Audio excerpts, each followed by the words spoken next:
नमस्कार, मानदेश भूषणमध्ये सर्वांचे स्वागत. आपण जो कार्यक्रम पाहत आहात तो कार्यक्रम आहे आंधळी गावातील शेखरभाऊ गोरे गटाच्या वतीने हा कार्यक्रम आयोजित करण्यात आलेला आहे. शेखरभाऊ गोरे कार्यक्रमाच्या ठिकाणी निघालेले आहेत आणि हलगीच्या निनादात त्यांचं स्वागत करण्यात आलेलं आहे. फटाक्याची आतषबाजी हलगीचा निनादात भाऊ कार्यक्रमाच्या ठिकाणी चाललेले आहेत. कार्यकर्त्यांचे समेत भाऊ रवाना होत आहेत. कार्यक्रमाच्या ठिकाणी भाऊंचं औक्षण करण्यात आलेलं आहे. आपण दृश्य पाहतोय ते औक्षण करताना भाऊ कार्यक्रमाच्या ठिकाणी आलेले आहेत आणि सर्व कार्यकर्त्यांना भाऊंनी नमस्कार केलेला आहे. आपण दृश्य पाहतोय ते आगमन कार्यक्रमाच्या ठिकाणी झालेले आहे. या ठिकाणी शेखरभाऊ गोरे यांचा सत्कार आंधळी कार्यकर्त्यांच्या वतीनं होत आहे. नवनाथ शेंडे, सुनील काळे आणि यांचे कार्यकर्ते आहेत. राष्ट्रवादी काँग्रेस पदाधिकारी व कार्यकर्ते आंधळी गटातील कार्यकर्त्यांचा हा शेखरभाऊ गोरे गटात प्रवेशचा कार्यक्रम आहे. आंधळी गटातील राष्ट्रवादीचे प्रमुख पदाधिकारी व कार्यकर्ते आहेत. त्यांचा शेखरभाऊ गोरे गटात प्रवेश झालेला आहे. सुनील काळे प्रास्ताविक करत आहेत. आपण प्रास्ताविक ऐकूया त्यांचं. अभिनंदन करूया. प्रथमच जगन्नाथ इंदलकर. सुनील काळे यांच्या प्रास्ताविकानंतर आंधळी गटातील राष्ट्रवादीचे कार्यकर्ते आणि प्रमुख कार्यकर्ते पदाधिकारी आहेत. त्यांचा शेखरभाऊ गटात प्रवेश होत आहे. वेगवेगळ्या गावचे सरपंच, स्वरूप खानवाडीचे सरपंच आहेत. त्यांचा राष्ट्रवादी ग्रामपंचायत सदस्य आपल्याही प्रवेश शेखरभाऊ गटात झालेला आहे. सोसायटी संचालक पाहतो ते आंधळी गटातील सरपंच, आजी माजी सरपंच, सोसायटीचे आजी माजी चेअरमन, सदस्य, संचालक यांचा शेखरभाऊ गोरे गटात प्रवेश होत आहे. भाऊ त्यांचा माजी चेअरमन, विद्यमान संचालक करताना दृश्य आपण पाहतोय. आपलाही पक्ष प्रवेश होतोय. आपलेही दादा स्वागत आहे. सन्माननीय नानासाहेब सदाशिव जाधव आपला या ठिकाणी पक्ष प्रवेश होतोय. आपल्याही या निमित्तानं स्वागत. सन्माननीय किशोरजी जाधव प्रवेश होतोय. किशोरजी जाधव, सन्माननीय मंगेशजी जाधव, आपलाही आमच्या मान्य महिमानगड राष्ट्रवादीच्या प्रमुख कार्यकर्त्या म्हणून आपण मान्य भाऊंच्या गटामध्ये जाहीर प्रवेश करताय. प्रवेश करण्यासाठी बबन कदम, निलेश कदम, पंकज कदम, पोपट कदम, दादासो कदम, पप्पू कदम, सोमनाथ कदम, धनाजी कदम, आंधळी कदम आणि प्रवीण कदम या सर्व प्रमुख कार्यकर्त्यांना विनंती आहे. शेखरभाऊ गोरे गटात शेखरभाऊ गोरे गटात हा प्रवेश होतोय. आपण दृश्य पाहतोय ते कार्यकर्त्यांचा प्रवेश होत आहे. वेगवेगळ्या गावचे सरपंच आहेत, चेअरमन आहेत, सदस्य आहेत, संचालक आहेत. त्याचबरोबर आजी माजी पदाधिकारी आहेत, आजी माजी सरपंच आहेत. त्याच पद्धतीने अशा सर्वांचा प्रवेश या ठिकाणी शेखरभाऊ गोरे गटात झालेला आहे. बाळासाहेब मलवडी, जनार्दन शिंदे वारुगडचे, दादा पवार आपल्या या ठिकाणी प्रवेश होतोय. आदरणीय भाऊंच्या गटामध्ये आपलंही स्वागत आहे. ही माणसं पदामुळे ओळखली जात नाही तर इतरांच्या त्यांच्या निर्णय क्षमतेमुळे, नेतृत्वामुळे इतिहास घडतो. सर्वांशी बोलतात किंगमेकर आदरणीय शेखरभाऊ गोरेंसाठी एकदा हात वरती जोरदार टाळी झाली पाहिजे.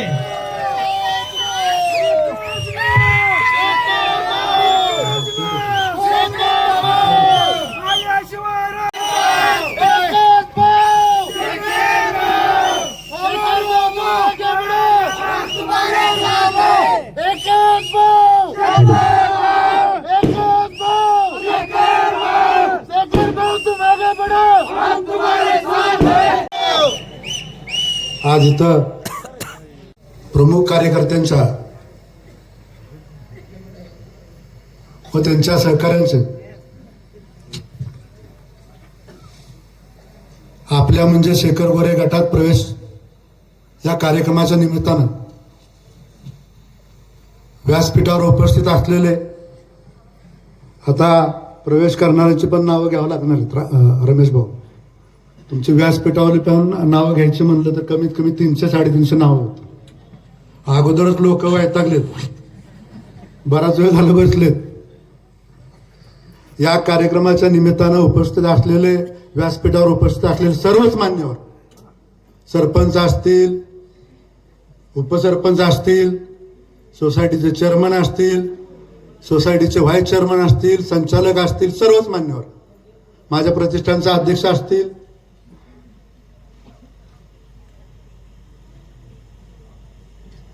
सगळ्यात महत्वाचा विषय म्हणजे माझ्या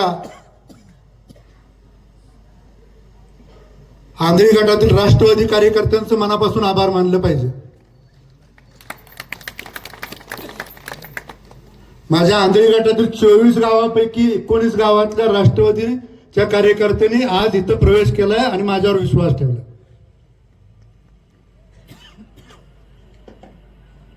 हा शेखर गोरे तुमच्या विश्वासाला कधीही तडा जाऊन देणार नाही.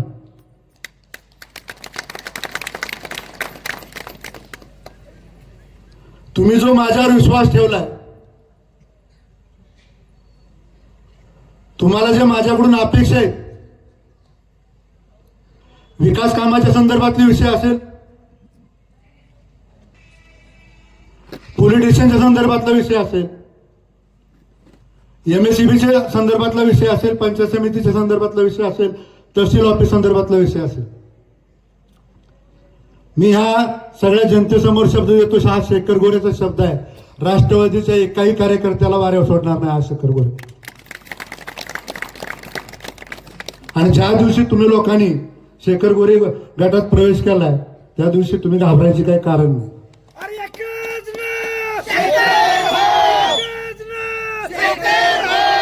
मी ज्या लोकांनी आता आपल्या गटात प्रवेश केला त्या लोकांची 5 मिनिटात मी नावं वाचून दाखवतो. स्वरूप खानवाडी, रेश्मा राजाराम इंदलकर सरपंच, अनिता नवनाथ आवळे ग्रामपंचायत सदस्य, भानुदास परशुराम कदम ग्रामपंचायत सदस्य, तैमूर हसन मोगल माजी ग्रामपंचायत सदस्य, भाऊसाहेब महादेव कदम सोसायटी संचालक मेहमानगड, अनिल गलंडे ग्रामपंचायत सदस्य, राजाराम जगन्नाथ इंदलकर, हमीद अब्दुल मोगल, नवनाथ आवळे, सुरेश आकोबा खराडे, गणेश कदम. हे सुरेश आकोबा खराडे आणि देसाई गटातले. दिवडी गावचे अण्णादादा शिर्के सरपंच दिवडी गाव, सयाजी कदम माझ्या सोसायटीचे संचालक मेहमानगड, बबन सावंत माजी चेअरमन विद्यमान संचालक मेहमानगड सोसायटी, नानासाहेब सदाशिव जाधव, किशोर जाधव, मंगेश जाधव हे दिवडी गावचे कार्यकर्ते, हर्षद जाधव त्यांचं परत एकदा मनापासून आभार मानतो, त्यांचं अभिनंदन करतो आणि येणाऱ्या काळात त्यांची जबाबदारी घेतो.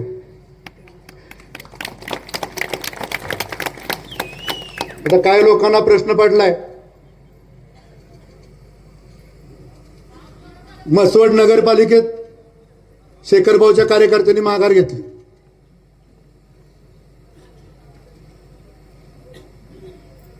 शेखरभाऊच्या कार्यकर्त्यांनी समोरच्या विरोधकाच्या कार्यकर्त्यांनी सांगितलं की शेखरभाऊचे कार्यकर्ते इथं नाही, शेखरभाऊची पार्टी नाही. 2 दिवस अगोदर गेलो होतो म्हसवडमध्ये.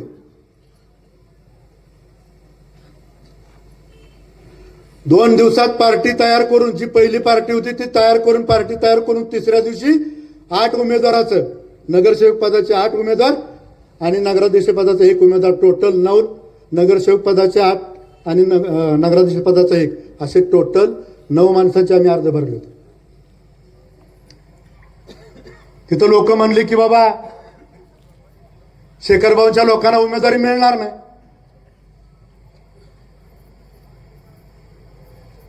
तिथं जयाभाऊ त्यांना काही उमेदवारी देणार नाहीत.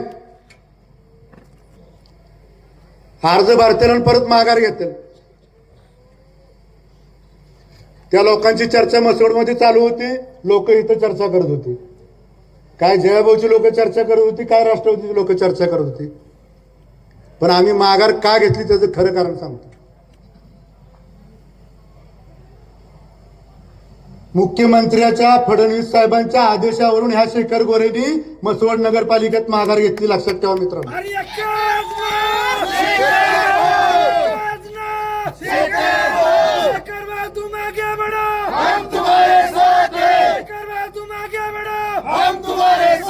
सीएम साहेबांचा आदेश आल्यानंतर पण मी माझ्या उमेदवाराशी चर्चा केली असं मला सीएम साहेबांचा फोन आलाय, सीएम साहेबांचा आदेश आहे, शेखर भाऊ तुम्हाला भविष्यात आम्ही आमदार करणार आहे, तुम्ही आता माघार घ्या, अन्यथा तुम्ही कमळ चिन्हावर लढा. पण मी त्यांना सांगितलं की कमळ चिन्हावर लढायची परिस्थिती नाही, कारण मी तुमच्याकडं भारतीय जनता पार्टीत मी प्रवेश केला नाही. मी माझ्या उमेदवाराबरोबर चर्चा केली. उमेदवाराने मला सांगितलं, भाऊ भविष्यात जर तुम्ही आमदार होत असेल तर आम्ही माघार घ्यायला तयार आहे. काय लोक म्हणतात उमेदवारी दिली नाही. ह्या मंदिरासमोर सांगतो, जयाभाऊने सांगितलं होतं तुला किती जागा पाहिजेत भाजपमध्ये. आम्ही सांगितलं 8 उमेदवार आम्ही उभं करणार आहे. जयाभाऊने सांगितलं तुला 8चे 8 उमेदवार आम्ही देतो, फक्त ते कमळाच्या चिन्हावर लढा लागेल. आमची तयारी नव्हती कमळाच्या चिन्हावर लढायची, म्हणून आम्ही माघार घेतली आणि मुख्यमंत्र्यांच्या आदेशामुळे माघार घेतली. आता कोणतरी लोक म्हणतात की इथं आंधळी गटात चर्चा चालली, शेखर भाऊंच्या घरातली उमेदवारी होणार आहे आणि शेवटच्या क्षणी शेखर भाऊ माघार घेतात. रमेश भाऊ, हा शेखर गोरे माझ्या बायकोची उमेदवारी आज डिक्लेअर करून टाकतो. या आंधळी गटातनं, त्या आंधळी गटातनं जिल्हा परिषदेला, आणि ती पण माझी बायको कमळ चिन्हावर लढेल एवढं पण तुम्हाला सांगतो.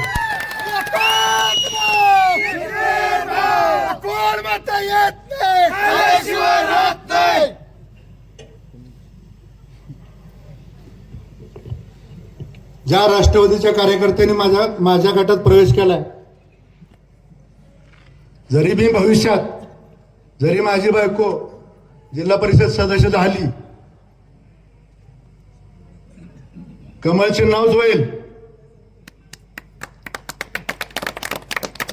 भविष्यात 3 महिन्यांनी शेखर गोरे कमळ चिन्हावरचा आमदार होईल, हे पण ठासून सांगतो.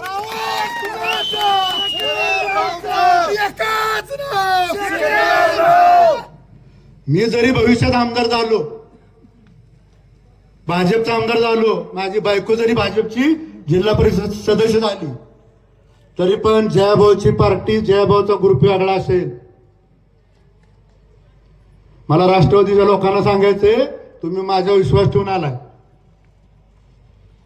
तुम्हाला हा शेखर गोरे विरोधकांच्या किंवा दुसऱ्याच्या दावणीला कधीही बांधणार नाही, लक्षात ठेवा मित्रांनो. जरी भाजपचे मंत्री जयाभाऊ असतील, भविष्यात मी आमदार भाजपचाच असेल, तरी पण शेखर भाऊ गोरेचा गट वेगळा असेल आणि जयाभाऊ गोरेचा गट वेगळा असेल. जयाभाऊच्या गटाचं आणि शेखर गोरेच्या गटाचं ज्या त्या गावात जमलं तर ठीक, नाहीतर रमेश भाऊ तुम्हाला सांगतो, ग्रामपंचायत पण शेखर गोरे गटाचीच असेल आणि सोसायटी पण शेखर गोरे गटाचीच असेल.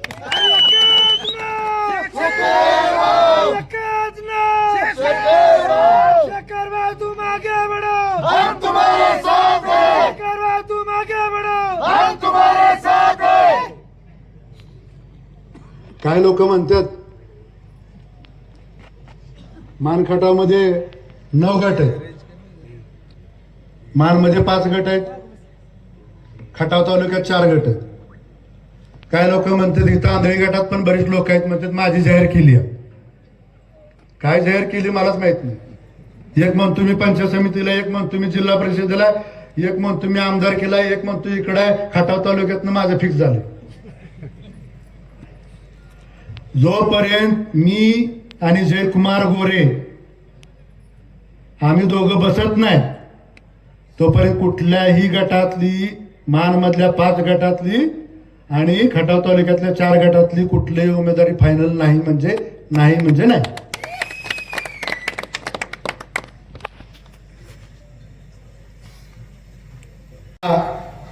आंधळी गावातली लोक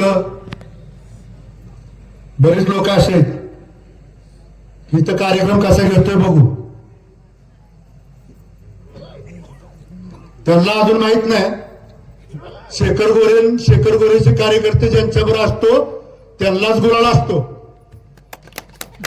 2014ला रमेश भाऊ आपण विजयसिंह मोहिते पाटील बरोबर गेलो होतो. विजयसिंह मोहिते पाटील निवडून आले. 2019ला आपण रणजितदादा निंबाळकरांच्या बरोबर गेलो.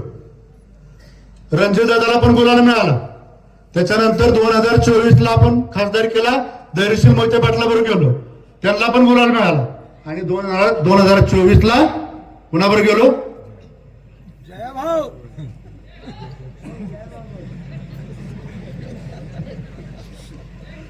2024ला आपण जयाभाऊच्या बरोबर गेलो आणि त्यांना पण गुलाल मिळाला. त्यामुळे आंधळी गावातील काय लोकांना त्यांनी लक्षात ठेवलं पाहिजे, आम्ही जिकडे जातो तिकडेच गुलाल असतो. आम्ही चुकून इकडे तिकडे गेलो तर घोटाळा होईल. त्यामुळं अजिबात काळजी करू नका आणि दादागिरी करायची तर विषय सोडून द्या. जे कार्यकर्ते राष्ट्रवादी पक्षातून आले आणि माझे जुने कार्यकर्ते आहेत, त्या कार्यकर्त्यांनी एवढंच लक्षात ठेवा, तुमच्या केसालाही धक्का लागणार नाही. हा शेखर गोरे तुमच्या पाठीशी ठामपणे उभा आहे.